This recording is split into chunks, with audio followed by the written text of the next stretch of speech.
ધોરણ 12 કોમર્સ વિષય નામાના મૂળ તત્વો પ્રકરણ 7 ભાગીદારી પેઢીનું વિસર્જન. અગાઉના પીરિયડની અંદર આપણે ચેપ્ટર 7ની અંદર ભાગીદારી પેઢીના વિસર્જનમાં આપણે દાખલા નંબર 5 જોઈ ગયા હતા. બરાબર. હવે જોઈએ આપણે દાખલા નંબર 6. તો દાખલા નંબર 6માં આપણને શું કીધું છે? દાખલા નંબર 6માં આપણને કીધું છે કે માલ મિલકત નિકાલ ખાતું તૈયાર કરવાનું હોય ત્યારે નીચેના સંજોગોમાં આ નોંધ લખો. તો વિદ્યાર્થીઓ, તમારે સૂચના ખાસ વાંચી લેવાની. બરાબર. કે માલ મિલકત નિકાલ ખાતું તૈયાર કરવાનું હોય એનો મતલબ શું થયો કે અહીં તમારે ખાતા બંધ કરવાની નોંધ ફરજિયાત લખવાની છે. ખ્યાલ આવે? બરાબર. તો એ પ્રમાણે તમારે આ નોંધ લખવાની. બરાબર. માલ મિલકત નિકાલ ખાતું તૈયાર કરવાનું છે આપણે, અને તે સંદર્ભમાં આપણને આ નોંધ કીધી છે આપણને. તો સૌથી પહેલાં આમનું ફોર્મેટ દોરી કાઢીએ આપણે. બરાબર.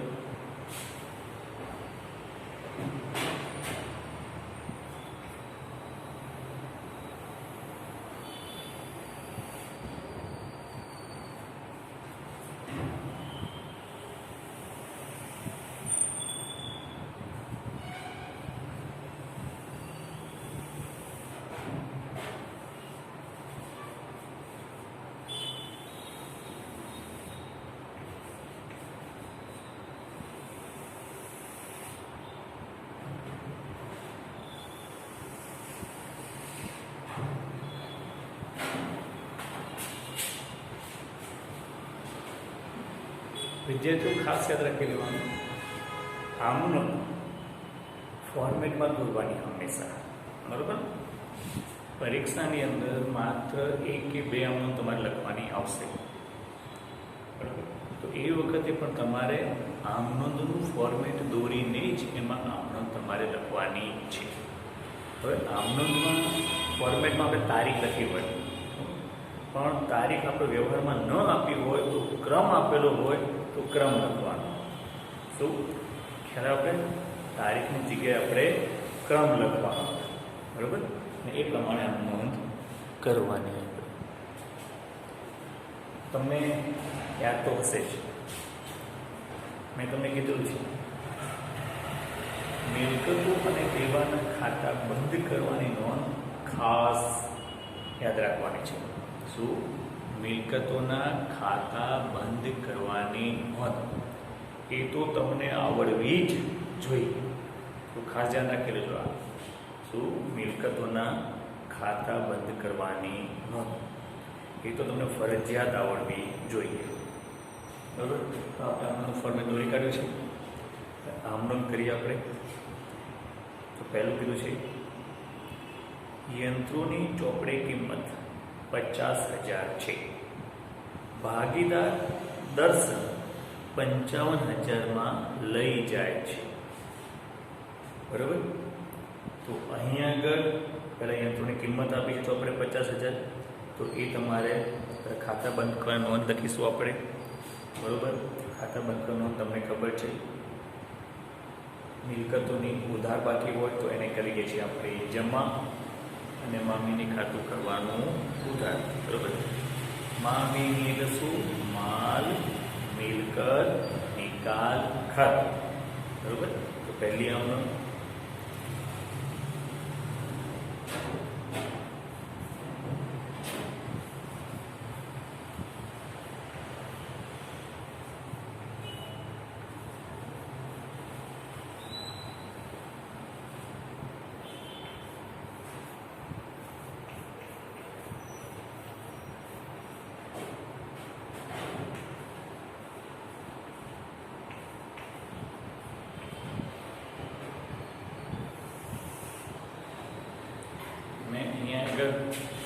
જગ્યાના અભાવે બાબત નથી લખતો, તો તમારે બાબત ફરજિયાત લખવાની છે.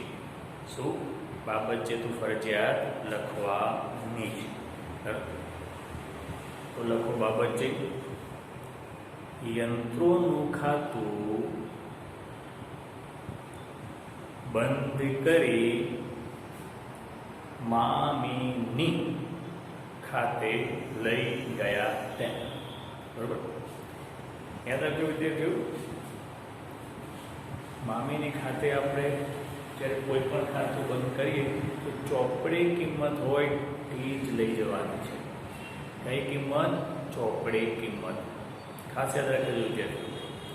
કેટલીક વખત તમને દેવાદારોમાં એવું કીધું હોય કે ઘાલખાત બાદ કર્યા પછીની કે ઘાલખાત અનામત બાદ કર્યા પછીની કિંમત આપી હોય અને પછી તમને જો આગળ ઘાલખાત કે ઘાલખાત અનામતની રકમ આપી હોય અને એ વખતે દેવાદારનું ખાતું બંધ કરવાનું હોય તો તમારે એ રકમ એની અંદર ઉમેરી દેવાની. બરોબર? ખાસ ધ્યાનમાં રાખી લેજો. બરોબર? તો આપણે શું કર્યું? યંત્રોનું ખાતું બંધ કર્યું અને પછી કીધું ભાગીદાર દર્શન ₹55,000 લઈ જાય છે. હવે અહીં આગળ ભાગીદારનું નામ આપેલું છે તો વિદ્યાર્થીઓ યાદ રાખી લેજો, ભાગીદારનું નામ આપેલું હોય તો એ વખતે આપણે ખાલી ભાગીદારના મૂડી ખાતે નહીં લખીએ, પરંતુ ભાગીદારનું નામ લખીશું આપણે કે ભાગીદાર દર્શન ખાતે નહીં, પરંતુ દર્શનના મૂડી ખાતે ઉધાર તે મામીની ખાતે. ખ્યાલ આવે વિદ્યાર્થીઓ? ધ્યાન રાખી લેજો. કેટલા રૂપિયામાં લઈ જાય છે? 55,000.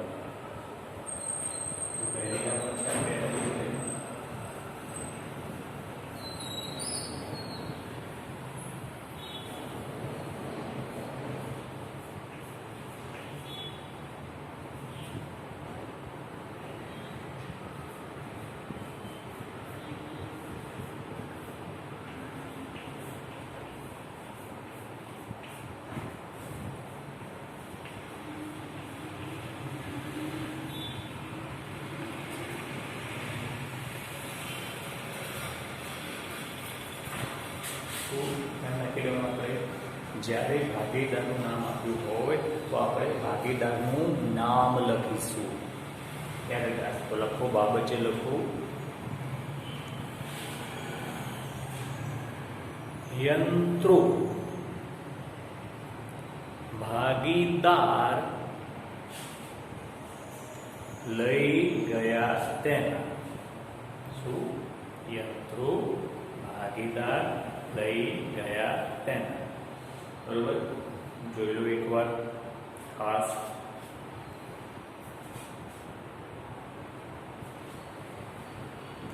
ફરી કહું છું, ખાસ યાદ રાખી લેજો. સૌથી પહેલા હંમેશા મિલકતોના કે દેવાના ખાતા ચોપડે બતાવેલા હોય તો આપણે એ ખાતા બંધ કરવાની નોંધ પહેલા લખવાની. બરોબર? જોઈ લો એકવાર.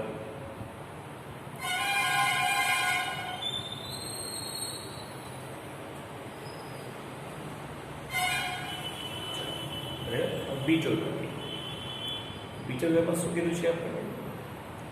દેવી હુંડી 15,000. બરાબર? ભાગીદાર બિમલ ચૂકવવાનું સ્વીકારે છે. જો અહીંયા પણ ભાગીદારનું નામ આપેલું છે. બરોબર? તો પહેલા દેવી હુંડી. હવે દેવી હુંડી તો પહેલા ખાતું બંધ કરીશું આપણે. બરોબર? તો દેવી હુંડીની કઈ બાકી હોય? તો દેવી હુંડીની જમા બાકી. શું? જમા બાકી. તો વિદ્યાર્થીઓ, તમને ખ્યાલ ન આવે કે કોની કઈ બાકી છે તો તમારે ખાસ એ યાદ રાખી લેવાનું કે પાકા સરવૈયામાં આ મિલકતો અને દેવા કઈ બાજુ દર્શાવવામાં આવે છે. જો મૂડી અને દેવા બાજુ દર્શાવ્યા હોય તો એ બધાની જમા બાકી. શું? મૂડી અને દેવા બાજુ હોય એને કઈ બાકી કહેવાય? જમા બાકી. અને મિલકત અને લહેણા બાજુ દર્શાવવું હોય, શું મિલકત અને લહેણા બાજુ દર્શાવવું હોય તો એ બધાની ઉધાર બાકી કહેવાય. તો હવે તમારે યાદ કરવા કે આ દેવી હુંડી એ પાકાશ્રયમાં કઈ બાજુ દર્શાવે છે? કઈ બાજુ? મૂડી દેવા બાજુ. તો એની કઈ બાકી થઈ? જમા બાકી. ખ્યાલ આવી વિદ્યાર્થીઓ? કઈ બાકી થઈ? જમા બાકી. બરોબર? જમા બાકી થઈ એટલે એને શું કરીશું આપણે? ઉધાર. બરોબર? અને મામીનું કરીશું જમા.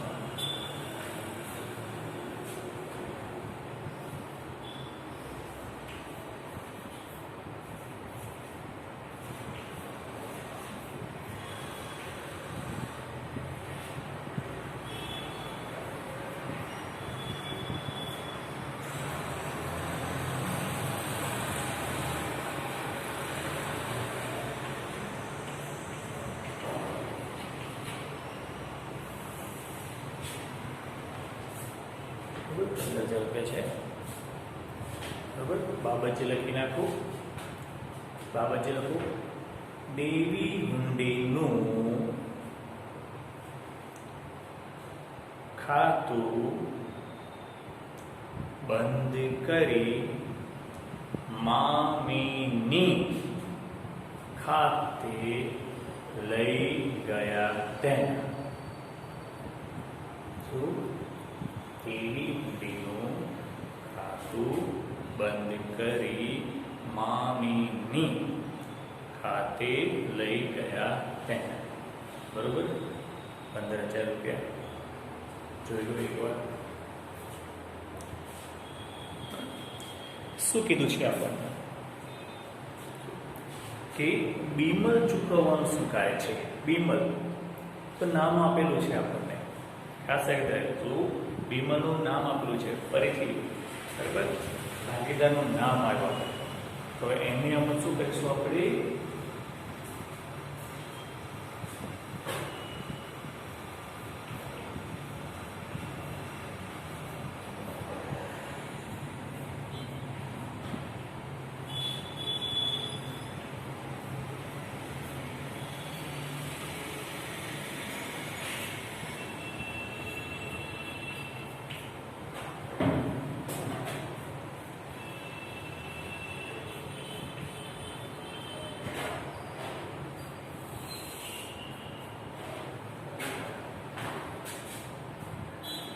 યાદ રાખી દેવાનું. ભાગીદારનું નામ આપેલું હોય તો આપણે ખાસ ભાગીદારનું નામ લખવાનું. બરોબર? તો બાબત જે લખી નાખો. દેવી હુંડી ચૂકવવાની જવાબદારી ભાગીદારે સ્વીકારી તેમ. શું? એકવાર જોઈ લો ધ્યાનથી.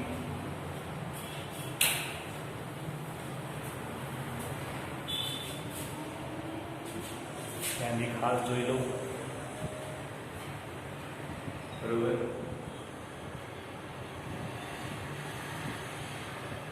હવે હું બાકીના પેજો આ બાજુ લખું છું.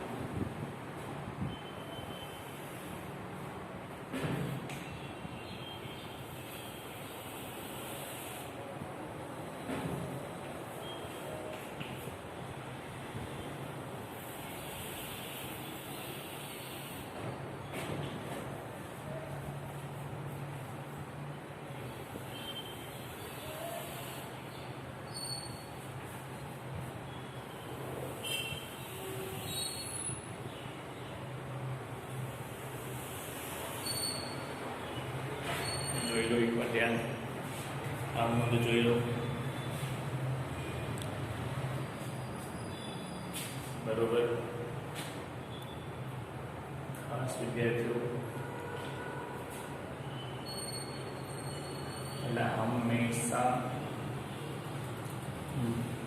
મિલકતો અને દેવાના ખાતા બંધ ચોપડે દર્શાવેલો હોય તો બંધ કરવાના. જો તમને એમ સૂચના ન આપી હોય કે ચોપડે દર્શાવે છે કે નથી દર્શાવે એવી કોઈ સૂચના ન આપી હોય તો આપણે એમ સમજવાનું ચોપડે દર્શાવે છે. લગભગ જ્યારે ચોપડે ન દર્શાવે હોય તો હંમેશા સૂચના આપશે કે બાજરી ખાધું ચોપડે દર્શાવેલ નથી. શું એવી સૂચના આપશે આપણને, બરોબર?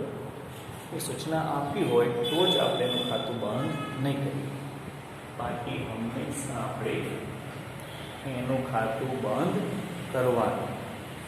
ખ્યાલ આવ્યો વિદ્યાર્થીઓ? બરોબર. હવે આગળનો વ્યવહાર છે ત્રીજો વ્યવહાર.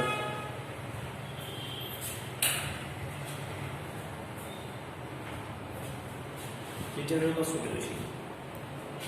ભૂતકાળમાં માંડી વાળેલ ઘાલ ખાતું 11,000 પૈકી 6,000 વસૂલ મળી. બરોબર. ભૂતકાળમાં આપણે ઘાલખાત તરીકે 11,000 માંડી વાળ્યા. બરાબર. જોજો અહીંયા વિદ્યાર્થીઓ ખાસ. અને 11,000 માંડી વાળા ઘાલખાત તરીકે અને આપણે 6,000 મળી છે. હવે જોજો વિદ્યાર્થીઓ, અહીંયા આગળ ઘાલખાત ખાતું અગાઉ આપણે મામીની ખાતું તૈયાર કરી છે એટલે પહેલાં આપણે ઘાલખાત તરીકે માંડી વાળ્યા છે. બરાબર. એટલે ઘાલખાત ખાતું આપણે બંધ કરી ચૂક્યા હોય છે. ભૂતકાળમાં માંડી વાળી છે અને હવે છેલ્લે મળ્યા છે આપણે. બરાબર. તો અહીં આગળ આપણે રોકડ ધંધામાં આવે છે. શું? રોકડ ધંધામાં આવે છે. પરંતુ આવે એટલે પછી રોકડ કે બેંક ખાતે ઉધાર તે ઘાલખાત પરત ખાતે નથી લખવાનું વિદ્યાર્થીઓ, ખાસ ધ્યાન રાખી લેજો. જ્યારે આપણે માલ મિલકત નિકાલ ખાતું તૈયાર કરતા હોઈએ તે વખતે આપણે ઘાલખાત પરત ખાતે નહીં લખીએ, પરંતુ મામીની ખાતે લખીશું. આ પોઈન્ટ ખાસ ધ્યાનમાં રાખી લેવાનું છે વિદ્યાર્થીઓ. ખ્યાલ આવ્યો વિદ્યાર્થીઓ? આ પોઈન્ટ ખાસ યાદ રાખી લેજો. બરોબર. તો વ્યવહાર નંબર 3 6,000.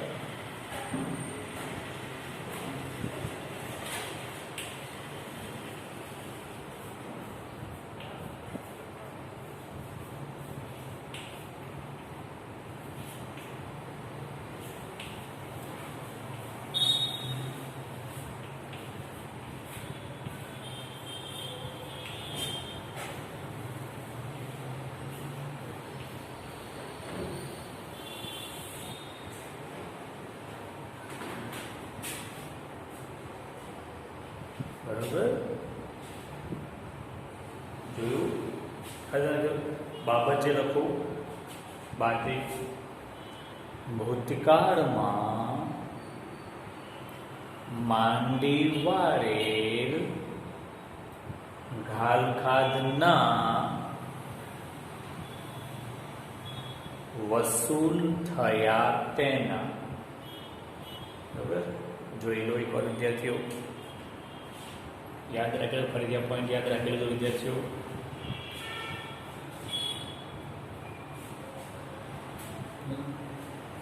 ખાસ યાદ રાખવાનું છે પોઈન્ટ વિદ્યાર્થીઓ. બરોબર.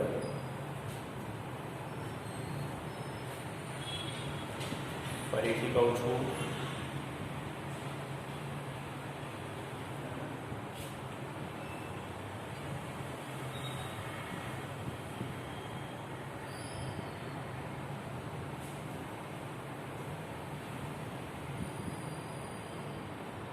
બરોબર.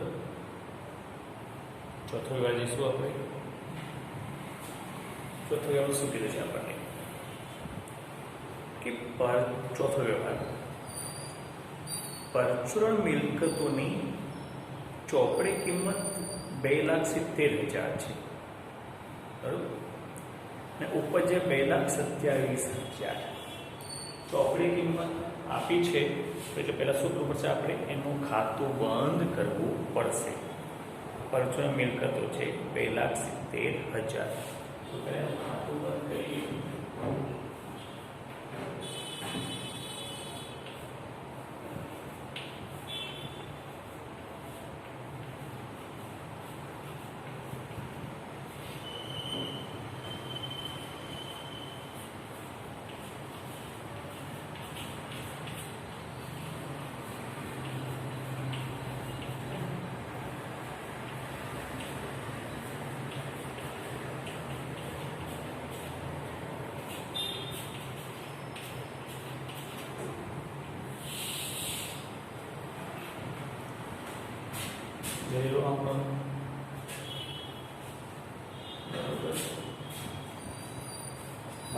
લખો, બાબત લખો. પરચુરણ મિલકતોનું ખાતું બંધ કરી મામીની ખાતે લઈ ગયા તેના. શું બાબત લખવી ફરજિયાત છે. કહેવાયું પરચુરણ મિલકતોનું ખાતું બંધ કરી મામીની ખાતે લઈ ગયા તેના. બરોબર.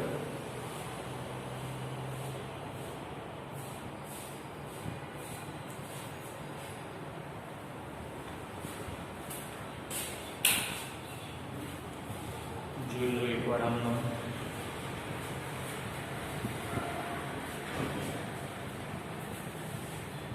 જોઈ લો. બરોબર.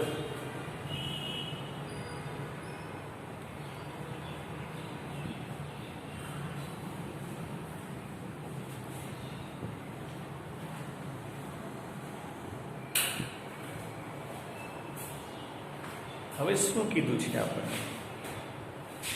હવે એવું કીધું છે કે ઉપજ્ય 2,27,000. તો 2,27,000 ઉપજ્યા છે. તો એટલે ઉપજે આપણે ખબર છે કે રોકડ કે બેંક ખાતે ઉધાર થી મામીની ખાતે કેટલા લખીશું? 2,27,000.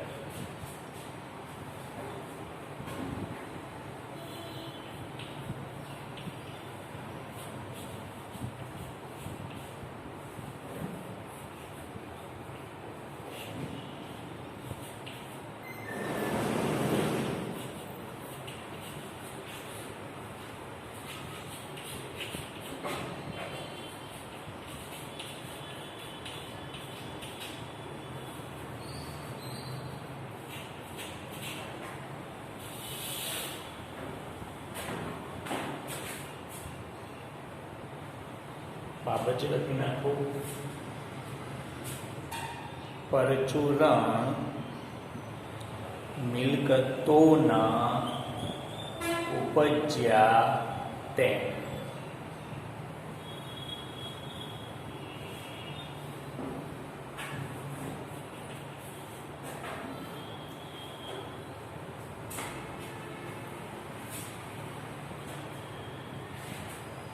બરોબર. જોઈ લો એકવાર.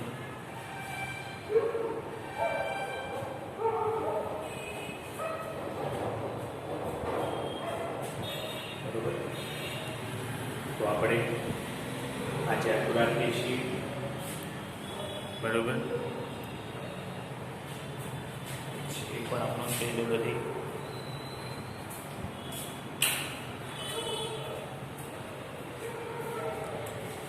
એકવાર આમ જોઈએ બધી. ફરી યાદ રાખી દીધું. જો સૂચના ન આપી હોય કે મિલકતો કે દેવા ચોપડી નથી દર્શાવી તો આપણે હંમેશા પહેલાં મિલકતો અને દેવાના ખાતા બંધ કરવાના. બરાબર. પછી તેની ઉપર અંગે નોંધ કરવાની. બરાબર. તો આજે આપણે આટલું રાખીએ છીએ. હોમવર્કમાં તમને આવડે તો આગળની આમ નોંધ કરજો. બરોબર. બાકીને આપણે નોંધ કરાશે. પરીક્ષામાં આમ થિયરી વધારે પૂછાય છે. બરોબર. આજે આપણે આટલું રાખીએ છીએ. બાકીના આગળ કરીશું.